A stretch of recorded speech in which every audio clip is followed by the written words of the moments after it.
السلام علیکم۔ اللہ کے بتائے راستے پر چل کے دیکھو، کیا معلوم منزل آپ کی پسند کی ہو۔ آپ اپنا سب کچھ اس رب کے حوالے کر کے دیکھو، کیا معلوم وہیں سے آپ کے لیے قبولیت کے دروازے کھلنے ہوں۔ آپ اللہ پر یقین مضبوط کر کے صبر کی راہوں پر ثبت قدم رہو، کیا معلوم آپ کی اس آزمائش کا اختتام موت سے ہونا ہو۔ آپ کا دل کس تکلیف میں ہے یہ اللہ کے سوا کوئی نہیں جانتا۔ کبھی کچھ درد ایسے ہوتے ہیں جس پر انسان بے بس ہو جاتا ہے، نہ کسی کو بتا سکتا ہے، نہ خود وہ سہ سکتا ہے۔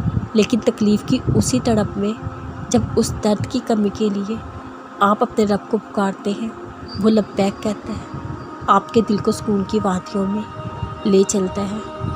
پھر جب آپ جائے نماز پر بیٹھ کے کچھ آنسو بہاتے ہیں، سجدے میں اپنی تکلیف بیان کرتے ہیں، پھر اللہ آپ کو سنبھال لیتا ہے، آپ کی تکلیف میں کمی کر دیتا ہے اور وہ عطا کر دیتا ہے جس میں آپ کی خوشی ہوتی ہے۔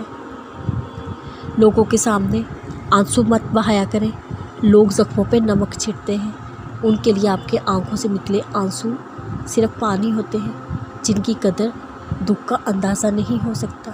لیکن جب آپ لوگوں کے بجائے اللہ کے سامنے دکھ میں لپٹے آنسو آنکھوں سے موتیوں کی طرح گراتے ہیں، اللہ ان آنسوؤں کی لاج رکھتا ہے، ان کی قدر پہچانتا ہے، اپنی محبت کی تھپکی سے آپ کے زخموں پہ مرہم رکھ کے سکون آپ کے دل میں اتار دیتا ہے۔ آپ کی دعاؤں کی خون کی دہلیزوں سے ضرور گزارا جاتا ہے۔ کبھی ہمیں لگتا ہے ہماری دعائیں سنی نہیں جا رہی، نہ جانے کب قبول ہوں گی۔ آپ مانگ مانگ کر تھک گئے ہوتے ہیں، دل پر ایک بوجھ ہوتا ہے اور لگتا ہے دعا قبول نہیں ہوگی۔ تب آپ نے مایوسی چھوڑ کے یہ یاد کرنا ہے اللہ آپ سے کیا کہہ رہا ہے۔ ان قریب رب تمہیں اتنا دے گا تم راضی ہو جاؤ گے۔ اس نے قرآن میں کہا ہے نا، مجھ سے مانگو میں عطا کروں گا۔ پھر قبولیت کا شک باقی نہیں رہتا۔ اگر مانگا ہے اپنے رب سے تو یقین رکھو وہ عطا کرے گا۔